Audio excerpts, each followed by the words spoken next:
Hello and welcome. Welcome to my sacred space. Welcome to my home. I'm Olivia, and this is Tarot and Coffee with Olivia. And there are many ways to connect with me, from booking a private reading on my website to checking out pictures of my cats on my Instagram. So just click on my link tree in the description of this video, and it will take you where you want to go when it comes to my social media. Um, I also want to let you know about prayers.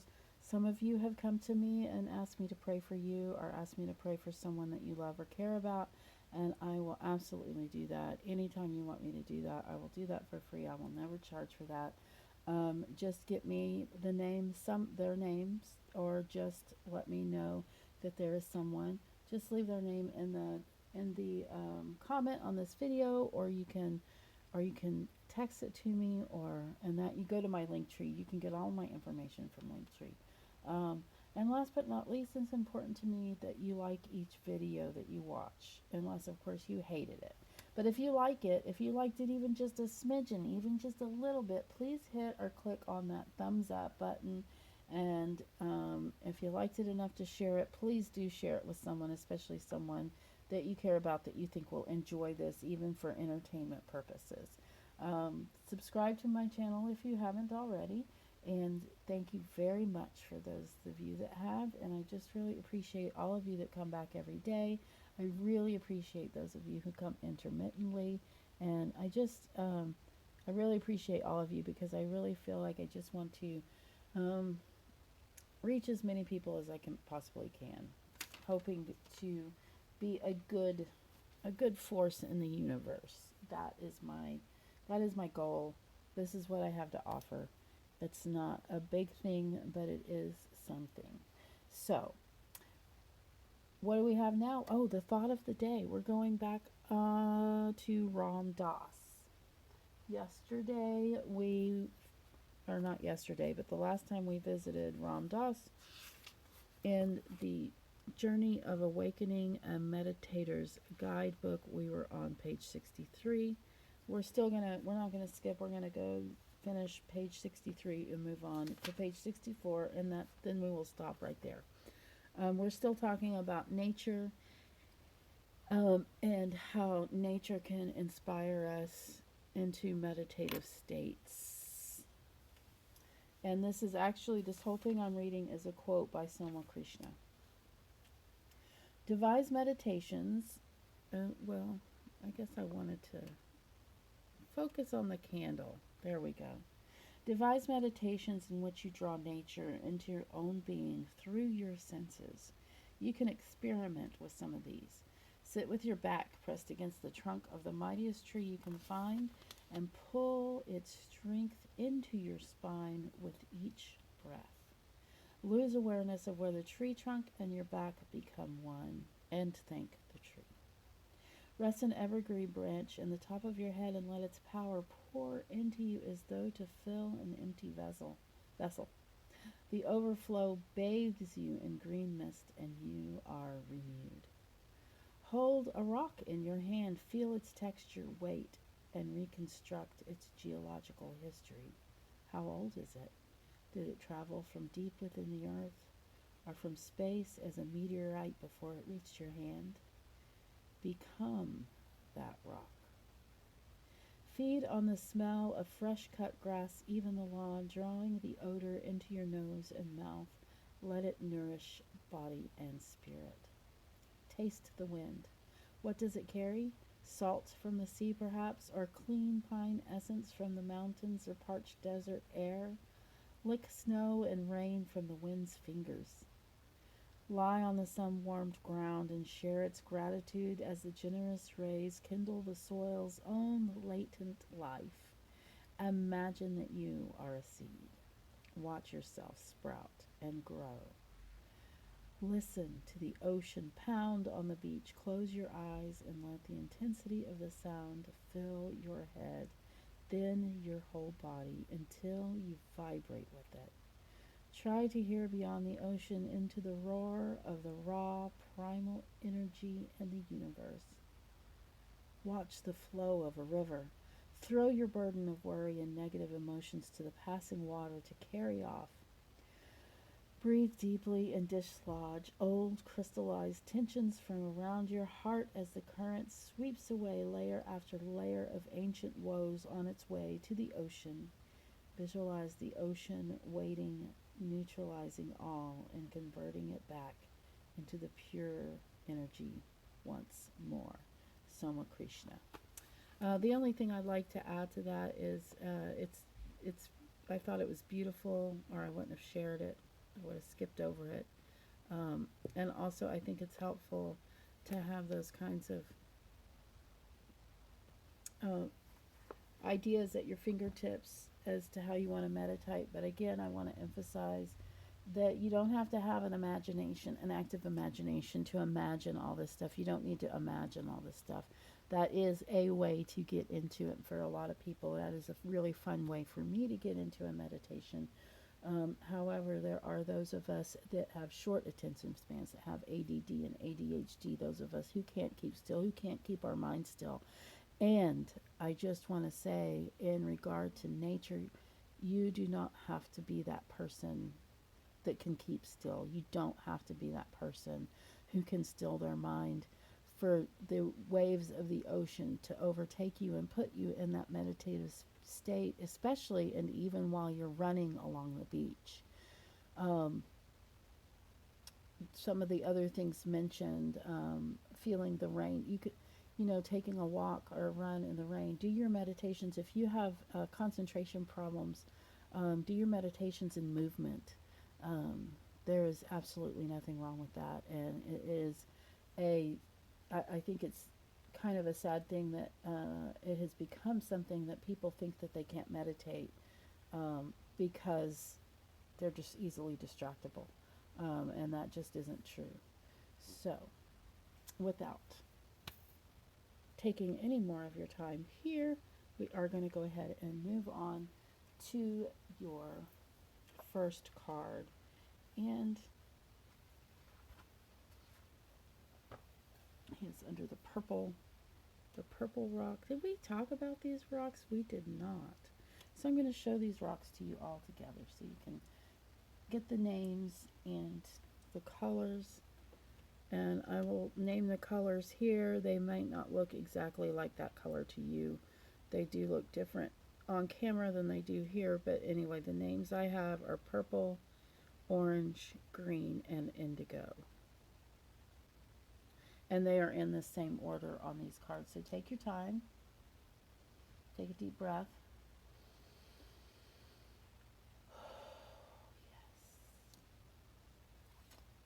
And pick your card.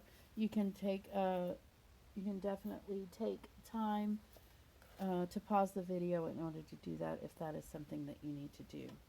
I have my little stand right here. I'm going to put it to the side because we might use that because I did find my tarot of the Old Path book, and so that's something I might want to reference while we're looking at these cards.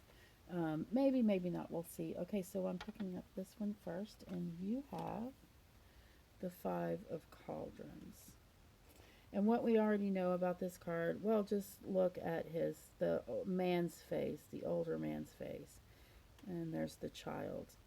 So you see the man has spilled some cups. He is having feelings of regret. He's having feelings of feeling lost, feeling like he's had some misfortune, like something bad has happened to him. He feels like he's failed.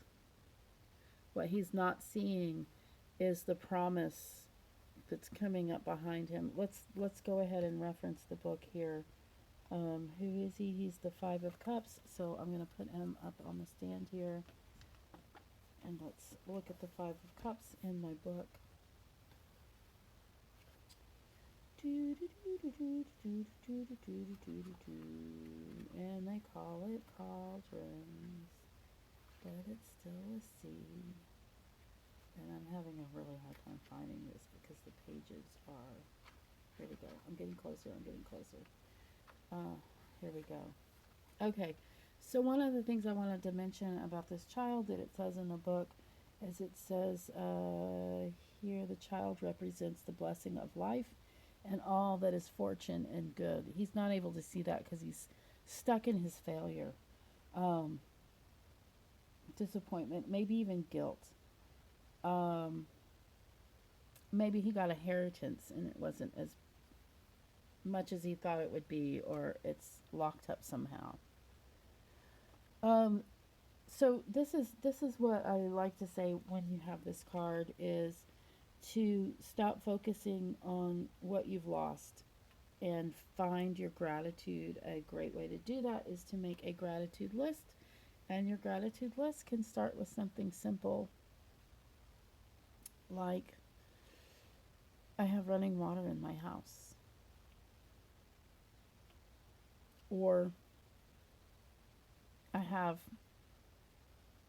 a safe place to sleep at night. These are things a lot of people don't have.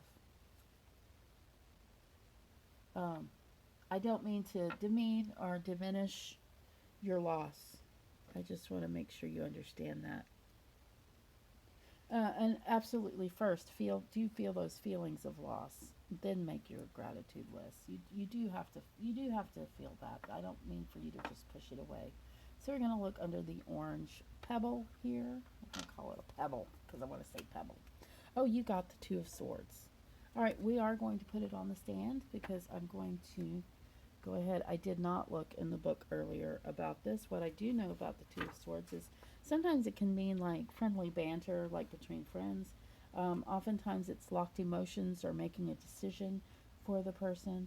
Um, I also feel like sometimes it's just indecision, or sometimes it's avoidance. It's a lot of things. But let's see what the book says. It says stalemate, deadlock situation. Uh, I was looking to see if it has anything exciting about the picture that's different, like when we heard about the dog Joss the other day, the family dog. Um, oh, it talks about how their helmets, while protecting their face, gives them restricted vision. Um, so now the book doesn't offer. Now, what do you say about these? So that just comes from me, and I guess if you're feeling, if it is a friendship, enjoy it. If it is more of a decision that you're trying to make and you're feeling really stuck, do talk to a friend about it. Talk to someone about it. That can often really help you unstuck things, especially if they have advice to offer. Because whenever anybody offers advice, and I'm very aware of this as someone who gives advice, that people will take what they need and leave the rest, or they won't even take your advice at all. Because what you're doing when you're offering advice is you're letting them feel what it would feel like were they to make that choice. Okay, so it acting as if somebody says, okay, so this is what you should do, you should walk the dog. Just walk the dog, just walk the dog. And you're like, um, feeling that, okay, I'm just going to walk the dog. No, I'm not just going to walk the dog because I need to do this, this, and this. And it helps you work things out. That's what I'm trying to say. So talk to a friend about what's going on with you if you're having difficulty with decision, and maybe it will become a friendly banter between friends. Let's hope it does go that way. So now we're going to do the green or lime colored rock. And your card is the Seven of Rods, and there he is. We're not going to consult the book about him because we already know about him. Well, I did consult the book earlier too, and I remember some a nice tidbit. So we know he's strong. We know he's this strong Viking-looking character, right? But what the card also tells us with this helmet, according to the artist, that also represents his intelligence. He's a big brain. And this is what he's done. He's got these ashwood here, which is a hardwood. He's built this fence, and then he's brandishing. That's what the artist said in the book. They called this brandishing the other ash. He is standing and protecting. So he is ready to meet any disruption or any force with courage and strength. And that's your card today. That represents you. So what would I say about courage and strength? That you have it. If you don't feel like you have the courage and strength today, borrow some from the card. Look at this guy. Think about what if you were like him. What if you looked like that? What if you had those big old shoulders and well, see, that's me. I would love to be him for a day. It'd be fun. Go around lifting things.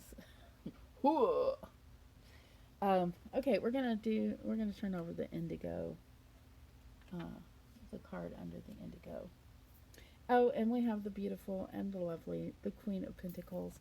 I think I will go ahead and let's look and see. I think the book did say something about her that I'm not always familiar with. So what we always talk about is her generosity. What we don't always talk about is her love of the arts, and how wonderful and elegant she is, and how wise. She's also wealthy, and she likes luxury. She's not someone who shies away from that. She represents security, financial security, but she also represents liberty. So a woman who can move about in any space and time. In other words, in the past, as if she had the power of a man. So she's someone who's considered to represent liberty. So if you have this card today, oh, that was the thing. I remember what I wanted to read out of the book. So the flowers behind her are honeysuckles. I'm going to go ahead and put her down while I read to you, or while I look and see what is the meaning of the honeysuckle. And it says, Queen of Pentacles.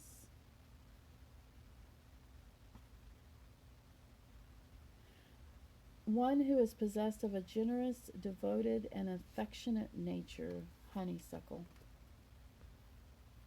That's what that means. So, if she is you today, then, well, what can I say? Be your lovely self. Be generous to your friends and family. Be generous. Look, see if you can peruse some art. Gosh, I need to be fed that way. I need to go to see if there's some art museums open that have some good standards. Good health standards. That is not something I've ever thought about before, finding an art museum that has good health standards. We have come to the end of this reading, and I really appreciate you guys coming and being here today for the few minutes that we are together in the mornings. Usually less than 20 minutes, sometimes as little as 12 minutes. Today is a longer one. Thank you so much for coming. I look forward to seeing you guys again tomorrow.